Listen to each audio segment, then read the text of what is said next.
the video? Yeah, I'm gonna import this here. I gotta figure out a name for it. Go slow, go slow. Go slow, go. Sensitive processor.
How much milk? 10 parts.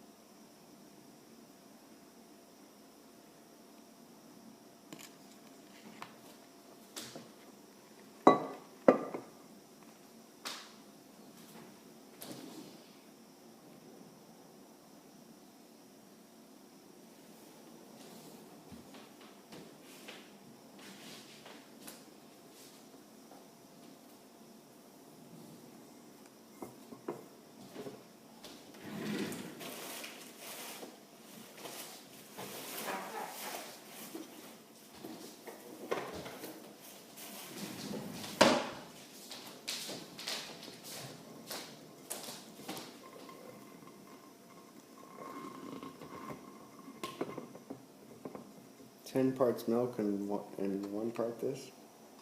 Yeah. That's it, no water? Yeah. And then all the lactic acid bacteria that's in here is going to thrive in the milk because it can break down lactose, which is in milk. And everything else that was in here that was eating on the starch that was just partying and blooming heavy is going to be like, oh my god, where'd all the food go? Because you notice I didn't pour in any of the sediment, and I tried to avoid this film that was on the top. So I just poured out the middle layer, which was like a lactic Pour it serum. carefully without like jostling it around. Yeah, without stirring it, so this bottom settled out. And then this here, this separates into curds and whey. Mm-hmm. So the lactose breaks up the thing and separates the fat. Fats come up to make a cheese. The liquid serum is down below, which is that Cool. that stuff. And then, so this is like and this is a huge component of EM. This is like a third of EM right here. Okay. So you can make this at home for the cost $5 for a gallon of milk, less than $1 for the rice. So $6 for a gallon. Well, then you gotta buy sugar too. So, and sugar's about $1 a pound. So $12 for a gallon of EM is what you can manufacture it at home for. $12 a gallon. I could see us like working together on like a series of just really interesting like how-to videos or something, you know, but like nicer than YouTube, but you know, but not nice enough to like charge. I don't think anybody wants to pay that much. What I was going to say about the whole island, people not having money here, is like what's needed in the world right now is like free. That's why YouTube is so awesome. It is free, you know, free information about how to be regenerative, spiritually, culturally, technically, you know, a lot of technical stuff we need. Farming, building, but it needs a little injection of free, like let's help people, you know. But then, how do we do it? Where does the money come from? You know, it's like, I don't know. That's kind of what I've been trying to do, like my whole career, is like somehow make money out of nothing. Like it's these students just show up and they're like, they know they're supposed to go in that direction, and they know that you have to pay money sometimes for schooling because they like just got out of college or whatever. You know, like everyone knows you paid money to get education. So that used to be like, oh yeah, people, $1,000 for like a week. You know, it's like that happens. But I don't think that's the main funding source. I think it's a different one. And maybe it's just straight up like Robert. I don't even know how much money he has. But Does that like Kiara Midjar give us I'm not millions sure. of dollars into I that? think he maybe just had like hundreds of thousands because he had some bad things happen. Okay. But it seemed like he used to have millions or more. Like, I mean, I don't know. My idea is to offer things free, like videos free on the internet, because that's free with Google. I mean, that's not really free. We're paying a cost somehow for that. But to do as much of that right now, where it seems free to me, and to get content delivery through like YouTube and Google and stuff, but then charge money to like really like come help you at your spot, you know. And so like in-person stuff would cost money, but then try to record as much of it and like publish that, you know.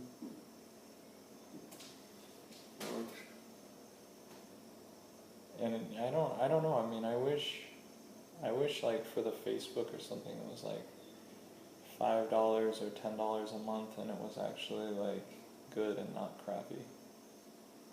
Yeah. I find it to be like kind of.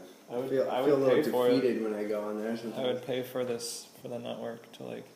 Maybe that's it. We just got to create our own network that costs like $5 or $10. It's like a permaculture like network. It's like a deal, you know. Okay, that's a good idea. Well, I like the idea of, say, giving away free videos online that gets people convinced they want to come learn from you. So you got to give away some information, but have a good presentation and a good vibe. So then, a good vibe, man. That's the key. We want to get the good vibe people here, and so then, you know, you advertise free workshops. You know. Yeah, but people come. Submit your resume to come to the workshop. Well, what I'm saying is that you could also do certain ones that are free, because I've been trying to do more of that, because it ends up paying you in the long run. Like, but I'll do free things for the public, but I don't want to do free things here. But you could get so many people here. Want to do some free things. A whole bunch of people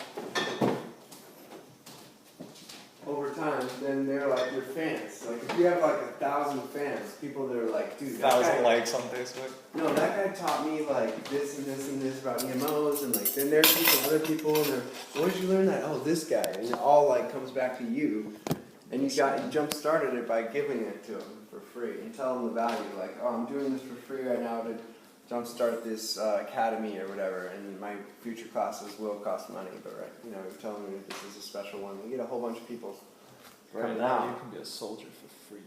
Yeah, and then they're gonna like tell all their friends, and you know, it's just kind of like a wave. Yeah, basic training, law of attraction. Huge. I believe in it. I believe in the good things coming. Out of darkness, light is thumping.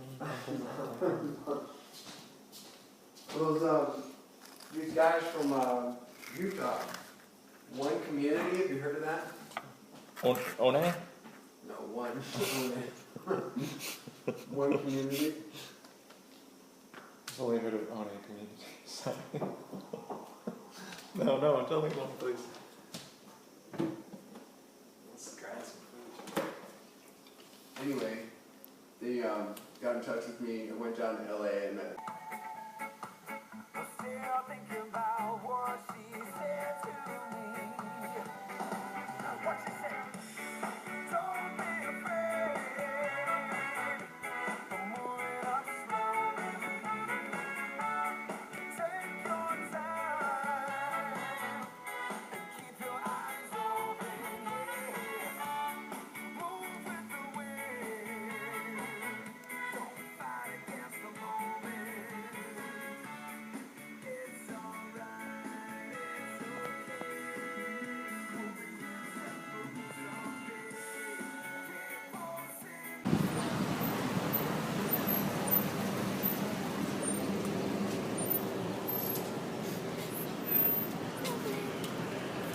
Yeah. You guys like to take a selfie with me?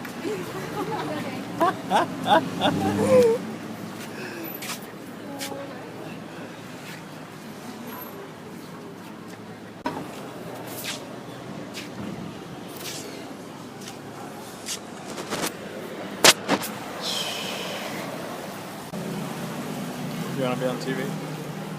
This is live. Aloha. Oh, so let's do an interview. So what's the coolest thing you learned about agriculture this year? This year? In the past year. Not like since January, but like in the past year. Right. The coolest thing I learned farming on Kauai was farming coconuts and how they're pollinated by bees and ants and different insects and air. And the female flower is actually a mini coconut, and it seeps this nectar out of the tip, you know, and usually there's multiple different varieties of coconuts that flower in different ways. Sometimes they're hand pollen, or the male flowers open at the same time as the females, or the females open at different times. There is no male flower from that same tree, so sometimes the coconut trees are true to seed, and then sometimes it can be 50-50 chance, like pollinated from a different tree. So I learned how to hand pollinate coconuts and how to do that. Yeah. And that's what I'm most interested in, is hand pollinating coconuts and hybridizing them. What traits are you looking for? Well, with the mother, we're looking for a very short, early producing dwarf that has large racks, large flowers, and hopefully flowering within 2 to 3 years, and then fruiting within 3 to 4 to 5 years. And then with the father pollen, or the pollinator, we're looking for immensely productive flower pod with female coconut flowers covering the whole spike of it. So some coconuts produce 20 coconuts on a rack, some produce like up to 100, you know. So the ones with plenty is What's that? the one with a lot is what you're looking for. Right, and to cross that with a dwarf. So a lot and then short. Right, so Cool. in India, you know, they have the DJ group has a coconut hybrid that starts flowering in 2 years and starts producing up to 500 coconuts a year in 5 years. Wow. And they've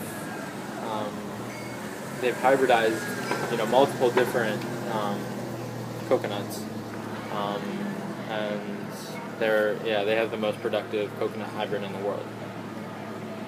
With coconut oil content in the copra of like 75% oil, which is higher than palm oil.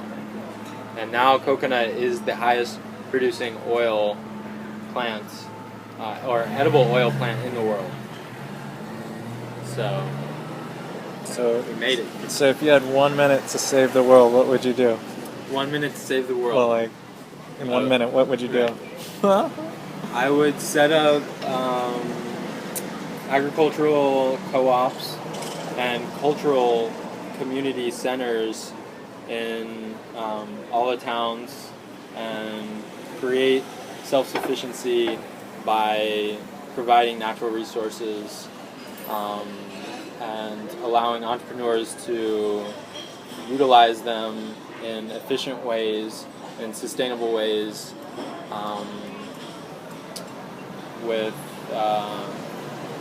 you know, the sense of that local community producing that product, you know, for a different market, you know, for that community and for export as well. and for trade, and then set up like localized, not governments, but like decision-making groups, for each co-op, and they make decisions for that area, and everyone collaborates on these decisions, and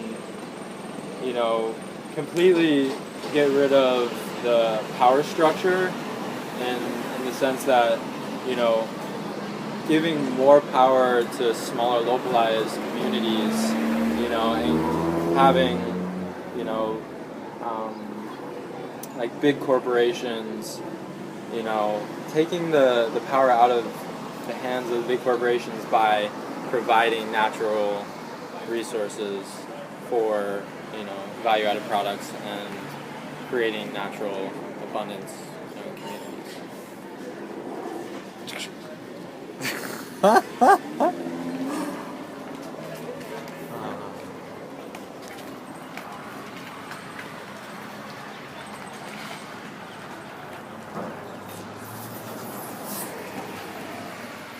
Some selfies in hilo.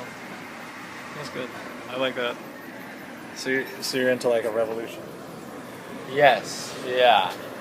Evolution and revolution and solution, the solution is the problem. not the problem. The solution is the solution. And it starts with everybody, like everybody taking, look at themselves and deciding what they really want, and what they really love, and what they're gonna do about it. Let's grow hilo. Let's grow hilo. Let's grow hilo. Malu. Let's grow hilo. You want to say hi? Say hi. Hey. How are you? Doing quite well. How's your butt? Say hi to your friend. Ugh. He wants to smell pee instead of It's saying like, hi. dude, I don't want to be on a leash. How's your butt? Stop being bad. Root wilt disease, which means like the immune system of the tree is really, really weak, from different reasons, like